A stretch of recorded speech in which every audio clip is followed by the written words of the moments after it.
నమస్తే. Welcome to political bridge. ట్రంప్‌కి ఏ దేశం మీద కోపం వస్తే ఆ దేశం మీద టారిఫ్‌లు విధించి తన కక్ష తీర్చుకుంటూ ఉంటారు. ఇప్పటికే మన భారతదేశం మీద 50% వరకు టారిఫ్‌లు విధించారు. దీనివలన మన భారతదేశంపై ఆర్థిక భారం పడుతుంది. ఇప్పుడు ఈ టారిఫ్‌లను పెంచే ఆలోచనలో ఉన్నారు ట్రంప్. ఎందుకంటే అమెరికా, ఇరాన్ మధ్య ఉన్న సంబంధాలు మనకందరికీ తెలిసిందే. ఏ క్షణమైనా అమెరికా ఇరాన్ మీద దాడి చేయవచ్చు.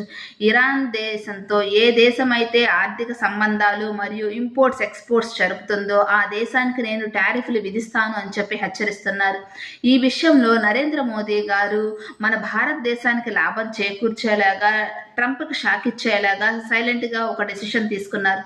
నవంబర్ 1 నుంచే ఈ నిర్ణయం అమల్లోకి వచ్చింది. అమెరికా నుంచి ఎక్కువగా పప్పు దినుసులు మరియు బఠానీలు ఎక్కువగా మన భారతదేశానికి దిగుమతి అవుతూ ఉంటాయి. ప్రపంచవ్యాప్తంగా దాదాపు 27% వరకు మన భారతదేశానికి దిగుమతి అవుతాయి.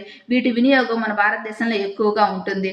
అయితే అక్కడి నుంచి దిగుమతి అయ్యే ఈ ప్రోడక్ట్స్ మీద దాదాపు 30% వరకు ట్యాక్స్ నరేంద్ర మోదీ గారు విధించారు. దీని వలన అమెరికాలో ఉండే సెనేటర్స్ ట్రంప్ గారి మీద ఒత్తిడి తీసుకొస్తున్నారు. భారతదేశం మన ప్రోడక్ట్స్పై ఎక్కువగా ట్యాక్సులు విధిస్తుంది అని చెప్పి. ఈ విషయంలో ట్రంప్ గారు మళ్ళీ మన భారతదేశంపై టారిఫ్లు పెంచే అవకాశం ఉంది. మీరేమంటారు? కామెంట్ చేయండి. వీడియో నచ్చితే లైక్ చేయండి, షేర్ చేయండి, సబ్స్క్రైబ్ చేయండి. Thank you.